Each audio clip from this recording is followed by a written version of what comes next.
BBC Nepali सेवाको साँझपखबाट प्रदीप बस्यालको नमस्कार। आज कार्यक्रममा नेपालमा आज एकै दिनमा अहिलेसम्मकै उच्च 11 जना कोरोना भाइरस संक्रमितको मृत्यु, 1 जना महिला र 10 जना पुरुषको निधन भएको छ। 11 जिल्लामा 11 जनाको मृत्यु भएको छ। कोरोना भाइरससँग जुझ्न नेपाल सरकारले गरेका कामको समीक्षा बीबीसी बहसमा। अनि मलेसिया, युएई, दक्षिण कोरिया, थाइल्यान्ड, जापान, चीन, हङकङ, अस्ट्रेलिया, अमेरिका, क्यानाडा र युरोपेली मुलुक पीसीआर परीक्षण सहज भएका भनिएका यी देश र सहरहरूबाट भदौ 16 गतेदेखि दैनिक 500 जनाको आगमन नबढ्ने गरी नियमित उद्धार उडान सुरु गरिने र अन्तर्राष्ट्रिय विषयमा राष्ट्रपतिको रूपमा अमेरिकीहरूलाई कोरोना भाइरसबाट जोगाउन ट्रम्प विफल भएको जो बाइडेनको आरोप।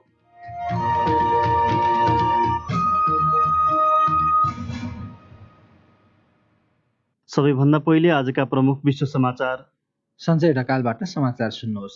रुसमा विष खुवाइएका कारण गम्भीर बिरामी परेका भनिएका विपक्षी अभियानकर्मी अलेक्सी नभाल्नीलाई जर्मन चिकित्सकहरूले हेर्न पाएका छन्।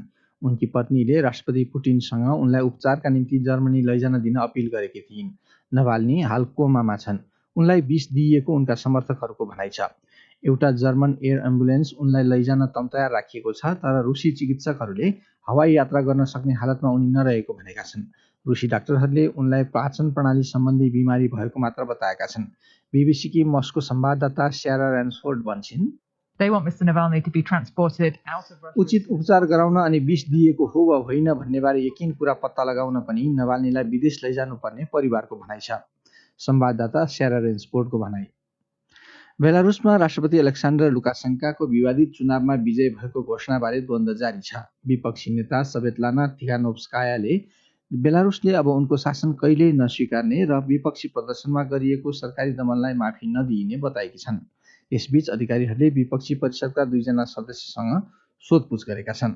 विपक्षी समूहले शान्तिपूर्ण शासन हस्तान्तरण चाहेको बताएका छन्। लुकासेन्काको समर्थन गर्दै आएको मस्कोले बेलारुसको नेतृत्व तथा जनताबीचको संवाद मार्फत समस्या समाधान गर्नुपर्ने प्रतिक्रिया दिएको छ। अमेरिकामा विपक्षी डेमोक्रेटिक पार्टीका तर्फबाट राष्ट्रपतिको उम्मेद्वारमा मनोनित जो बाइडेनले अमेरिकीहरूलाई कोरोना भाइरस जस्तो खतराबाट जोगाउने आफ्नो मूलभूत जिम्मेदारीमा वर्तमान राष्ट्रपति विफल भएको बताएका छन्। पार्टीको मनोनयन स्वीकार्दै बाइडेनले आफू राष्ट्रपतिका रूपमा निर्वाचित भए देशलाई एकता र आशाको बाटोमा लाने बताए। कोरोना भाइरस नियन्त्रणमा ट्रम्पको विफलता इङ्गित गर्दै उनले भने, After all this time, the president still does not. यतिका धेरै समय बितिसकेको छ, अझै पनि उनीसँग कुनै योजना छैन, तर मसँग छ। यदि म राष्ट्रपति निर्वाचित भएँ भने पहिलो दिन नै मैले मार्चदेखि प्रस्तुत गर्दै आएको राष्ट्रिय रणनीति लागू गर्नेछु। तत्काल नतिजा आउने परीक्षण विधिको विकास र उपयोग गरिनेछ। मास्क प्रयोगको राष्ट्रिय नियम ल्याइनेछ। मास्क लगाउनुलाई कुनै बोझ होइन, बरु एकअर्काको ज्यान जोगाउने देशभक्तिपूर्ण कर्तव्यको रूपमा प्रस्तुत गरिनेछ, जो बाइडेनको भनाइ। पछिल्ला जनमत सर्वेक्षणहरूमा अगाडि रहेका बाइडेनले पार्टीको राष्ट्रिय सम्मेलनको अन्त्यमा भाषण गर्दै गर्दा राष्ट्रपति ट्रम्पले भने नोभेम्बरमा हुने चुनाव इतिहासकै सबैभन्दा धाँधलीपूर्ण हुने आफ्नो चिन्ता दोहोर्याए। डेमोक्रेटहरूले हुलाकबाट गरिने मतदानमा जोड दिएर चुनावमा धाँधली गर्न खोजेको उनले बताए। यो बीबीसी नेपाली सेवा हो। लिबियामा अन्तर्राष्ट्रिय मान्यता प्राप्त सरकार तथा विद्रोही नेता जनरल खलिफा हफ्तारको समूहबीच तत्काल युद्धविरामको घोषणा भएको छ। सरकारले अर्को वर्ष मार्चमा संसदीय तथा राष्ट्रपतीय निर्वाचन हुनुपर्ने भनेको छ। संयुक्त राष्ट्रसङ्घले युद्धविरामको स्वागत गरेको छ। ब्रिटेन तथा युरोपेली युनियनले ब्रेक्जिट पश्चात दुई पक्षबीचको सम्बन्धबारेका वार्ता अघि नबढ्नुमा एक अर्कामाथि दोष लगाएका छन्। ईयूका प्रमुख वार्ताकार मिसेल बार्नियरले वार्ता झन पछाडि सरेको भन्दै लन्डनलाई समय खेर नफाल्न भनेका छन्। उनका ब्रिटिस समकक्षी डेभिड फ्रस्टले ईयूलाई ब्रिटेनका मागको यथार्थ बुझ्न भनेका छन्। र अस्ट्रेलियाको राष्ट्रिय विज्ञान निकाय पालिएका पशुबाट हुने हरितगृह ग्यास उत्सर्जनलाई 80% घटाउन मद्दत गर्ने एक किसिमको समुद्री झारको व्यावसायिक उत्पादन र वितरण गर्ने अभियानमा सरेको हुँदैछ।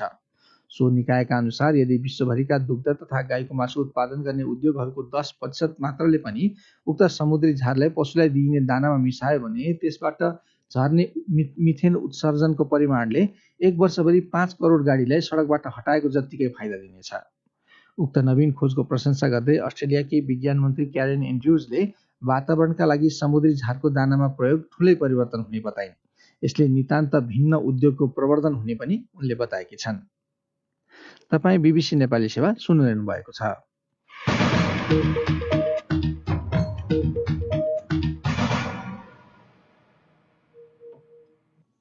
साँझपखमा पुनः स्वागत छ। विगत 24 घण्टामा नेपालमा कोरोना भाइरस संक्रमणबाट हालसम्मकै दैनिक उच्च 11 जनाको मृत्यु भएको स्वास्थ्य तथा जनसङ्ख्या मन्त्रालयले जनाएको छ। सोही अवधिमा 838 नयाँ संक्रमित फेला परेको मन्त्रालयको विवरण छ। यो वृद्धिसँगै कोभिड-19बाट मृत्यु हुनेको सङ्ख्या 137 पुगेको छ भने संक्रमितको कुल सङ्ख्या 30,400 नागेको छ। सुनौ थप विवरण। शुक्रबार अपराह्न आयोजित दैनिक प्रेस ब्रिफिङमा मन्त्रालयका प्रवक्ता डाक्टर जागेश्वर गौतमले अहिले देशभरि 12,000 भन्दा धेरैमा सक्रिय संक्रमण रहेको बताए।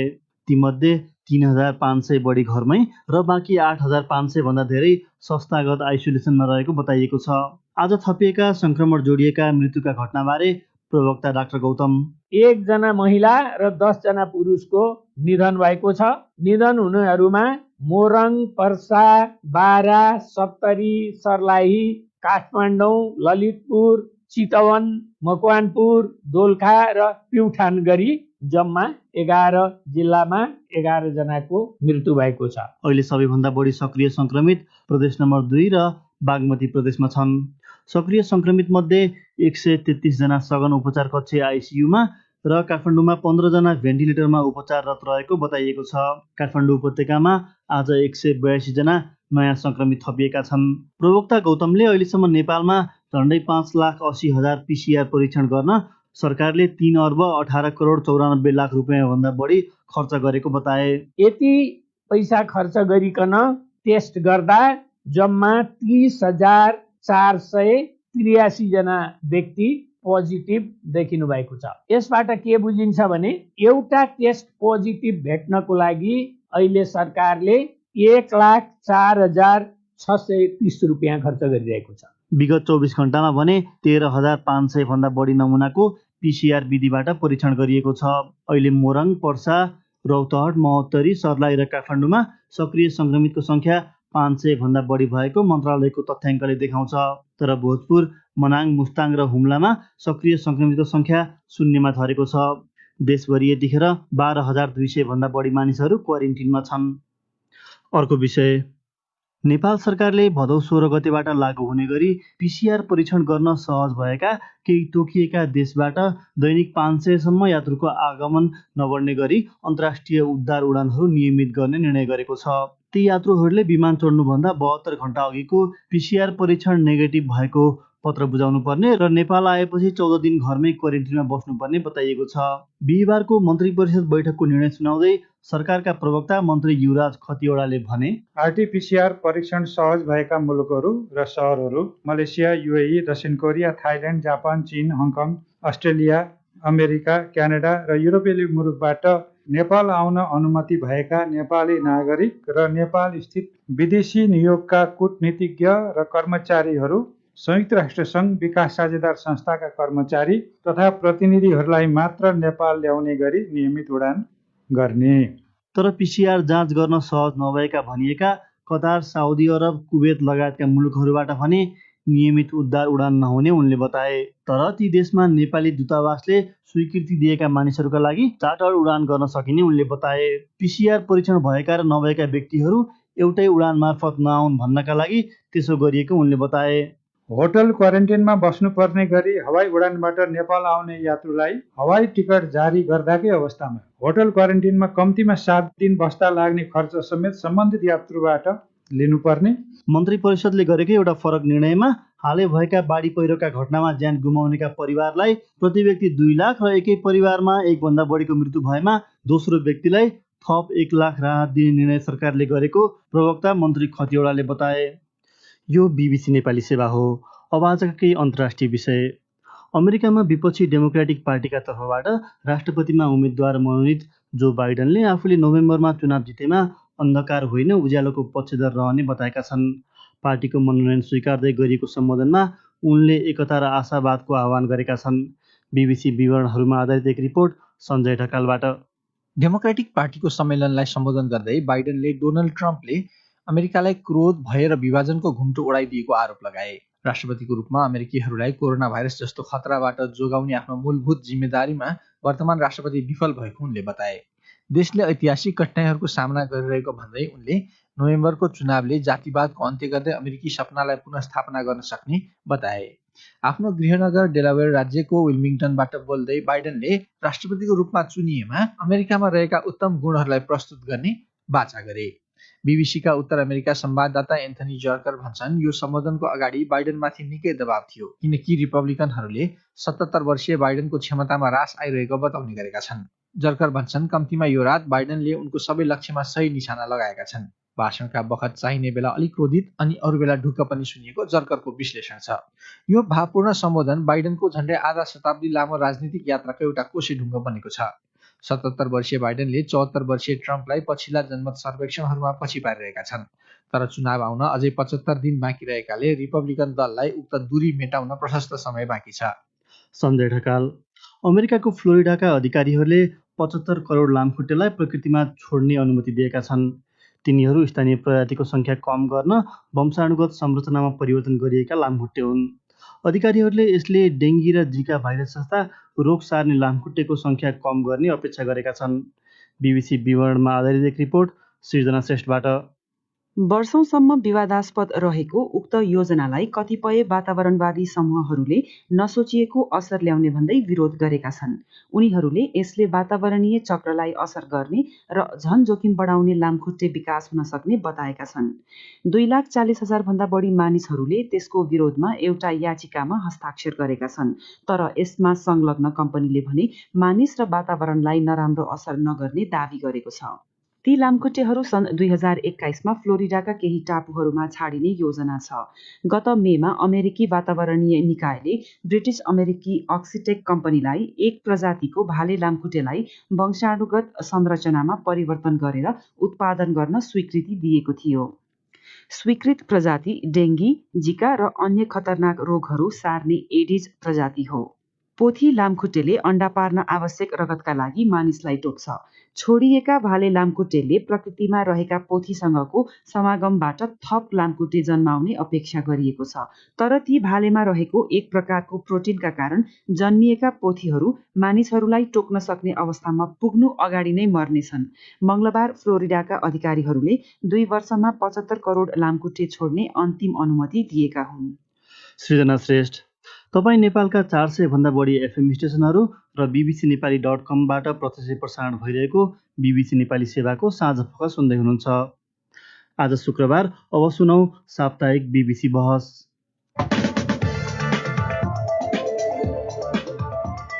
बीबीसी बहसबाट विनिता दाहालको नमस्कार।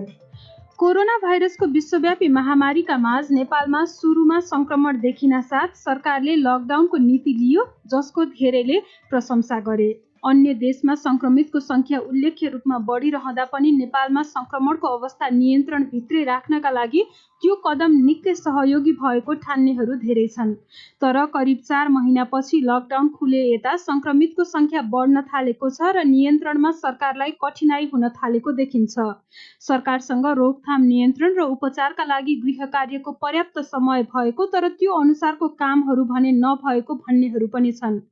तर दक्षिण एसियामा हेर्ने हो भने नेपालको स्थिति तुलनात्मक रूपमा राम्रो रहेको सरकारी दाबी छ। यसै मेसोमा सरकारले अहिलेसम्म कोरोना भाइरसको रोकथाम र नियन्त्रणका लागि गरेका काम कति प्रभावकारी रहे र आउँदा दिनमा कस्तो रणनीति लिनुपर्छ र त्यसमा आम मानिसले कसरी सघाउनुपर्छ, यिनै विषयमा कुरा गर्न हामीले स्वास्थ्य सेवा विभागका पूर्व महानिर्देशक डाक्टर सुशील प्याकुरेल र स्वास्थ्य मन्त्रालयका प्रवक्ता डाक्टर जागेश्वर गौतमलाई काठमाडौँ स्थित स्टुडियोबाट टेलिफोन मार्फत छलफलमा निम्ति आएका छौँ।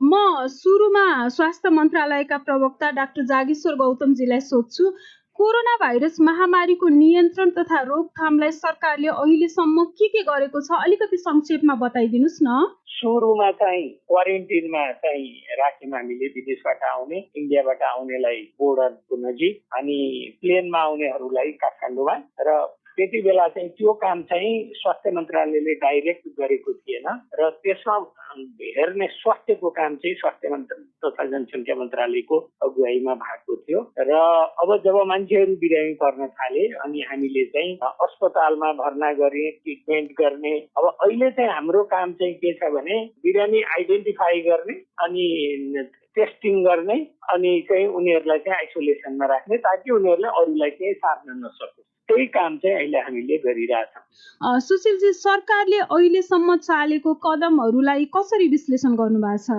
मैले चाहिँ भन्नुपर्दा विशेष गरेर यो अहिलेसम्म कोभिड-19 को कन्ट्रोल गर्ने कुरामा चाहिँ केही त्रुटिहरू अथवा जानेर हो कि नजानेर हो पूर्ण रूपमा राम्रो भएन। जस्तो मैले सिलसिलामा भन्नुपर्दाखेरि बोर्डर एरियादेखि लिएर मिनिस्ट्री अफ हेल्थसम्म पनि प्रपरली रूपमा चाहिँ ह्युमन रिसोर्स म्यानेजमेन्ट चाहिँ भएन। त्यसपछि दोस्रो अलिकति छुटेको भनेको चाहिँ इन्फ्रास्ट्रक्चरहरू भनौँ, क्वारेन्टाइन बनाउने कुराहरू, होल्डिङ कुराहरू, त्यतिखेर नै कोभिड र नन कोभिड अस्पतालहरू छुट्याउनु पर्थ्यो होइन, टेस्टिङ गर्नेहरू पनि त्यही अनुसार गर्नु पर्छ। अर्को छुटेको के भने लकडाउन भए पनि बोर्डर सिल गर्दाखेरि चाहिँ सर्टेन नाकाहरूबाट मात्रै आउन दिने पहिले नै तोकिनु पर्थ्यो, जसरी अहिले 10 गरेको छ। त्यसपछि अर्को भनेको आर्थिक म्यानेजमेन्ट व्यवस्थापन पनि त्यति राम्रो भएको देखिएन। र मुख्य कुरो क्वारेन्टाइन बनाउँदैखेरि हाम्रो स्वास्थ्य संस्थाहरूको नजिकै क्वारेन्टाइनहरू बनाएको भए तपाईँको त्यो नेपालगञ्जको के नैनापुरमा जस्तो घटना घट्दै गएको थियो नि, त्यसमा अब अलिकति त्रुटिहरू चाहिँ भएकै हो। जस्तो भनौँ न, ल्याबै इस्टाब्लिस गर्नलाई त मलाई जहाँसम्म याद छ, म प्रमुख विशेषज्ञ हुँदाखेरि नै 7वटै प्रदेशहरूमा ल्याब स्थापना गर्ने भनेर क्याबिनेट डिसिजनहरू भएको कुरा हो। म रिटायर भएकै 1 वर्ष हुन थालिसक्यो। भनेमा त यदि त्यतिखेरै 7वटा रिफरेन्स ल्याबहरू देशमा चाहिँ इस्टाब्लिस भएको भए सुरुको अवस्था यस्तो अरू ठाउँबाट स्याम्पल ल्याएर के अरे जनस्वास्थ्य प्रयोगशालामा भनौँ न त्यसमा जसम्म पनि स्थिति रहँदै थियो। स्वास्थ्य मन्त्रालयले नगरा त मैले पक्कै पनि भन्दिनँ, किनभने त्यहाँको स्ट्रक्चर मलाई थाहा छ, त्यहाँको म्यान पावरको कुराहरू थाहा छ, सबै कुरो थाहा छ। वास्तवमा फेडरलिजममा जाने बित्तिकै के भयो भने हाम्रो जिल्ला स्वास्थ्य कार्यालयहरू, क्षेत्रीय स्वास्थ्य अथवा प्रदेश स्वास्थ्यहरूको चाहिँ एक्टिभिटीमा चाहिँ एकदमै कमी भयो। अहिले पनि प्रदेश स्वास्थ्य निर्देशनालय त छ, तर उसको कामहरू धेरै रोलहरू छैन। त्यसै गरी जिल्ला स्वास्थ्य जनस्वास्थ्य कार्यालय छ, उनीहरू अधिकारविहीन छन्। एकातिर 3 तहको सरकार भयो, 3 ठाउँमा हाम्रा स्वास्थ्यका निकायहरू भए। भनेको त चेन अफ कमान्ड नै भएन। यदि चेन अफ कमान्ड जस्तो संघीयतामा गएर पनि त्यसको अनुभूति चाहिँ अब प्रदेश सरकार, स्थानीय सरकारहरूले अहिले नै गुनासो गरिरहेछन् नि, सङ्घबाट चाहिँ हामीले पर्याप्त जति सहायता पाउनु पर्थ्यो सङ्घबाट पाएनौँ भन्ने गुनासो त अहिले नै छ नि उनीहरूको। होइन, त्यो त उहाँहरूले अब दोष लगाएको होला। नेपालको संविधानमै प्रश्न लेखिएको छ, किनभने आधारभूत स्वास्थ्य सेवा र यस्ता इमर्जेन्सीको चाहिँ फर्स्ट लाइनर भनेको स्थानीय सरकारले गर्नुपर्छ। प्रदेशमै पनि सामाजिक विकास मन्त्रालय छ, नभए होइन, तर त्यो मन्त्रालयले युवा खेलकुद हेर्ने, महिला विकास हेर्ने, सबै हेर्ने। जबकि उसको टिआरमा मलाई लाग्छ 13-14वटा स्वास्थ्य सम्बन्धी छ, तर प्रदेशमा स्वास्थ्य मन्त्रालय छैन। यदि स्वास्थ्य मन्त्रालय मात्रै रहेको भए पनि यो स्थिति आउँदैन थियो, अहिले त भयावह स्थिति हुँदैन थियो। किनभने सङ्घीय सरकार भन्नु, सङ्घीय स्वास्थ्य मन्त्रालयले 7वटा प्रदेश स्वास्थ्य मन्त्रालयलाई भन्दाखेरि धेरै कुरा एक्टिभ हुन्थ्यो। म अब डाक्टर जागेश्वर गौतममा आउँछु। सरकारले चाहिँ अहिलेसम्म समुदाय स्तरमा सङ्क्रमण फैलिएको छैन भन्दै आएको छ। अब दिनका दिन परीक्षण हेर्दा विगतमा कुनै ट्राभल हिस्ट्री नै नभएकामा पनि देखिरहँदा अहिलेसम्म त्यही दावी गरिरहन मिल्छ। अब यसमा चाहिँ हामीले अहिले सूक्ष्म अध्ययन गरिरहेका छौँ होइन। अहिले जुन काठमाडौँमा, वीरगञ्जमा, मोरङमा होइन जुन केसहरू भेटिरहेछ, यी केसहरू चाहिँ कति हामीले 50% चाहिँ ट्राभल हिस्ट्री नभएका मान्छे छन्। अहिले भनेको त संक्रमण हिजो नै सबै मान्छेको कन्ट्याक्ट ट्रेसिङ त हुन सक्दैन।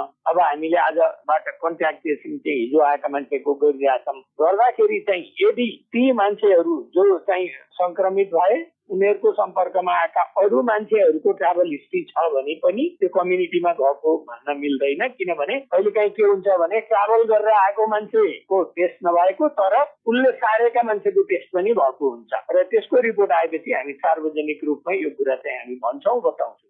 र जरुर चाहिँ अहिले अवस्था अलि खराब भएको छ। जस्तो अहिले भन्दा 35 दिन अगाडि हाम्रो इन्फेक्सन रेट चाहिँ करिब 8-9% थियो। आजभन्दा चाहिँ 15 दिन अगाडि त्यो घटेर 2-4% मा झरेको थियो। फेरि गएको 1 हप्तादेखि यो बढ्दै गएर अहिले हामी 5-6% को संक्रमण दरमा पुगेका छौँ र अहिले चाहिँ एकदमै ट्याक्टफुल्ली काम गर्नुपर्ने अहिले बेला छ र निषेधाज्ञा पनि जारी भएको छ। 7 दिनको लागि भनेको छ। मेरो विचारमा हामीलाई 14 दिन जति टाइम चाहिन्छ भन्ने स्वास्थ्य मन्त्रालयको ठमाइ छ। यो बीचमा जति मान्छे चाहिँ इन्फेक्टेड हुन्छन् भएका छन् ती मान्छेहरू जो चाहिँ अरू कोमोबिड कन्डिसन, अरू रोग भएका, डायबिटिज, हाइपरटेन्सनहरू भएका, अरू रोगहरू भएका, रोगको विरुद्धमा लड्ने शक्ति कम भएका मान्छेहरू, बिरामीहरू अस्पतालमा आउँछन्। जो मान्छे चाहिँ केही पनि समस्या छैन ती मान्छेहरू घरमै बसिराख्यो भने 14 दिनसम्ममा तिनीहरूको इन्फेक्टिभिटी भन्छ, अरूलाई रोग पार्ने क्षमतामा चाहिँ कम आउँछ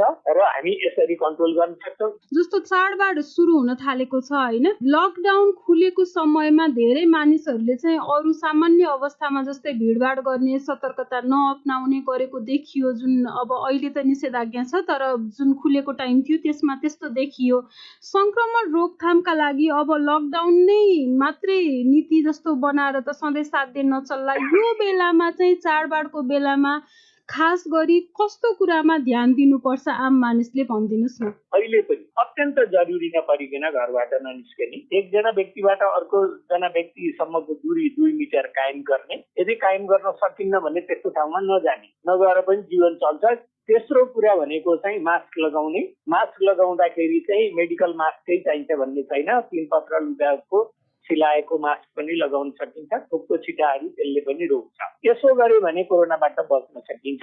चाडबाड आयो भनेर चाहिँ हामीले यो कुराहरूलाई, यो सावधानीहरूलाई चाहिँ नअपनायो भने कहिले जीवनै जान सक्छ।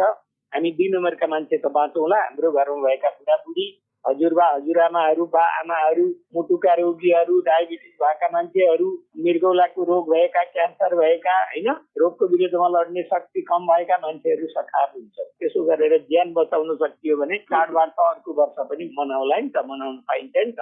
हजुर, म अन्तिममा सुशीलजीलाई सोध्छु, अहिले सरकारले निषेधाज्ञा जारी गरेको छ, मानिसहरू घरमै बसेका छन्। यस्तो आवत जावत नभएको समयमा चाहिँ सरकारले के गर्नुपर्छ ताकि पहिलाको जस्तो सरकारलाई चाहिँ पछुतो नहोस् यो गरिन भनेर? मैले चाहिँ 7 वटा की भन्ने गर्छु उपेन्द्रजी। यो 7 वटा कीलाई चाहिँ यो पिरियडमा युज गर्यो भने मलाई लाग्छ आफ्टर 7 डेज अथवा आफ्टर 10 डेजपछि चाहिँ हाम्रो देशलाई एकदमै कन्ट्रोलमा चाहिँ ल्याउन सक्छौँ। पहिलो भनेको त अनवान्टेड ट्राभलिङ रोक्नु पर्यो। दोस्रो टी भन्ने बित्तिकै तपाईँको ट्र्याकिङ गर्नु पर्यो, त्यसपछि टेस्टिङ गर्नु पर्यो। हो, टेस्टिङ पनि कस्तो भने तुरन्तै आरटीपीसीआर टेस्ट गर्नु पर्यो अथवा डाइरेक्ट पीसीआर गर्ने, पोजिटिभ आउनेलाई आइसोलेसन राख्ने, नेगेटिभ आउनेलाई क्वारेन्टाइन राख्ने व्यवस्था गर्नु पर्यो। त्यसपछि पोजिटिभ आएको मान्छेको कन्ट्याक्ट ट्रेसिङ यो 7-10 दिनमा सकाउनु पर्यो। त्यसपछि ट्रिटमेन्टको कुरा आउँछ। त्यसपछि पोजिटिभ आउनेलाई ट्रिटमेन्ट गर्नु। ट्रिटमेन्ट गर्ने भन्ने बित्तिकै कोभिड र नन कोभिडलाई छुट्याउनै पर्छ, किनभने यसरी हामीले छुट्याएनौँ भने कोभिडको मात्रै उपचार गर्ने स्वास्थ्य मन्त्रालयको दायित्व होइन, आधारभूत स्वास्थ्य सेवा पनि दिनुपर्छ। एउटा गर्भवती महिलालाई जाँच्ने कुराहरू, बच्चालाई खोप दिने कुराहरू, पोषणका कुराहरू, ती कुरा कसरी हुन्छ त? यदि सबै अस्पताल संस्थामा छ्यासिस गरेर सेवा दिन थाल्यो भने ती आधारभूत स्वास्थ्य सेवाबाट जनता वञ्चित हुन्छन्। र त्यसपछि अर्को भनेको टिम बिल्डअप गर्नु पर्यो। स्वास्थ्य मन्त्रालयले मात्रै गर्ने काम होइन यो, स्वास्थ्य मन्त्रालयले प्रपर लिडरसिप गर्ने आफ्नो ठाउँको कुरो हो, तर उनलाई साथ दिने विभिन्न स्टेक होल्डरहरूले टिम एप्रोचमै जानुपर्छ। तीबाट थर्ड सोच एउटै हुनु पर्यो। स्वास्थ्य मन्त्रालयको डाक्टर जागी सरको, मेरो, प्रहरी, प्रशासन, सबै जनता, नेता सबैको। र अर्को खड्केको भनेको पोलिटिकल कमिटमेन्ट, राजनीतिक प्रतिबद्धता। एक्चुअली त्यो भन्ने बित्तिकै तल्लो लेभलदेखि माथिल्लो लेभलसम्म मैले देखिनँ। तिनीहरू चुलुस गर्न सक्ने, बन्द गराउन सक्ने, यस्तो देशलाई महामारी भएको बेलामा अघि नै मैले भने जस्तै त्यो मास्क लाउने कुराहरू, सेनिटाइजेसन कुराहरूको अवेरनेस गर्न किन नसक्ने बाबा यी पार्टीका कार्यकर्ताहरू, साधारण सदस्यहरूले? यदि हाम्रो नेतागणहरू, पोलिटिकल पार्टीका चिफहरूले चाहिँ सर्कुलर गरिदियो भने यस्तो 10-15 लाख मान्छे त भोलिन्टियर स्वास्थ्य मन्त्रालयले भोलि पाउँछ। त्यो वर्गलाई हामीले मोबिलाइज किन नगर्न सकेको अहिलेसम्म? कि कसैको सोचै नआएको कि भनेपछि यो 7 वटा टी 70 चिज लागू गर्यो भने मलाई लाग्छ हामी सफल हुन्छौँ। हवस् त, छलफलमा भाग लिइदिनु भएकोमा स्वास्थ्य सेवा विभागका पूर्व महानिर्देशक डाक्टर सुशील प्याकुरेल र स्वास्थ्य मन्त्रालयका प्रवक्ता डाक्टर जागेश्वर गौतमलाई धेरै धेरै धन्यवाद। मलाई पनि बिदा दिनुहोस्। नमस्कार।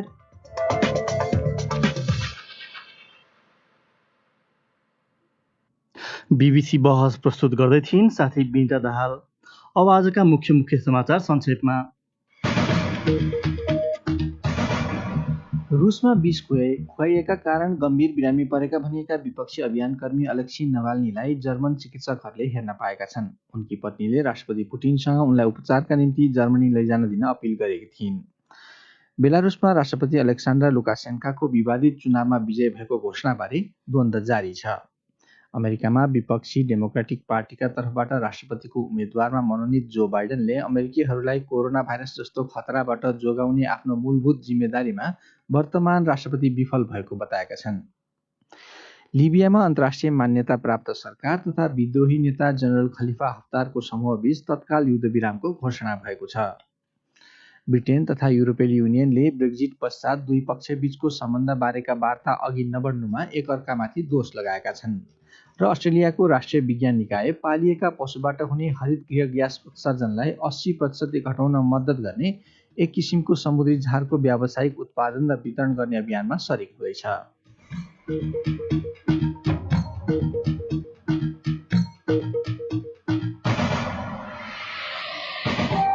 हवस् त यसका साथै BBC नेपाली सेवाको साँझ पख यही सकिन्छ। हामीलाई भने सोमबार बिहान 7:15 बजेसम्मका लागि बिदा दिनुहोस्। नमस्कार।